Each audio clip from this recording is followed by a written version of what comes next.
Football season kicks off today, and teams are rising and falling, and unfortunately so is the wheat prices. So Kim, tell us why wheat prices have started to decline. Well, we saw that decline. I think a big part of that is Russia front-loaded their export sales to try to beat the Russian government restricting exports, and they'll probably do that on down the line.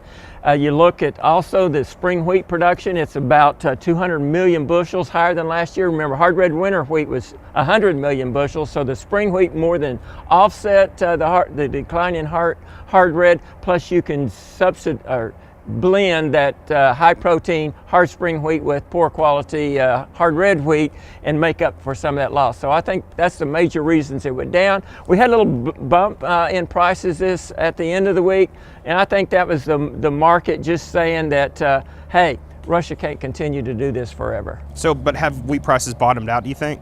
I hope they bottomed out. We won't know until we see what happens in the Black Sea region and what happens with Argentina and Australia.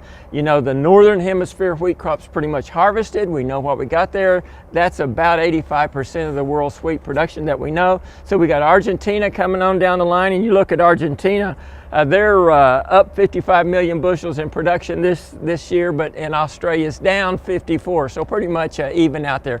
But Argentina and Australia and Russia will determine if prices have bottomed. I think they have. So planning's about to start picking up. What is your projections for the 2019 harvest? Well, if you'll look at just about every supply and demand estimate, the world wheat supply and demand, we're going to use significantly more wheat than we produced this year. If you look at U.S. wheat, we're going to use more wheat than we produced this year. If you look at just hard red winter wheat, we're going to use more than we produced this year. And remember, going into harvest, what gave us our $5 plus wheat? The world was short of protein wheat. We produced protein, and that's why we got $5. We're going to, if we used all of that, that's what the supply and demand estimates tell us, then we're going to come into the 19 harvest short of protein. And I think that's going to give us a $5.50 price. I think short of protein, we're going to be in the same or worse condition than we were in last year, and the world's going to need our wheat. So with all the wheat still left in the bin, what should producers do?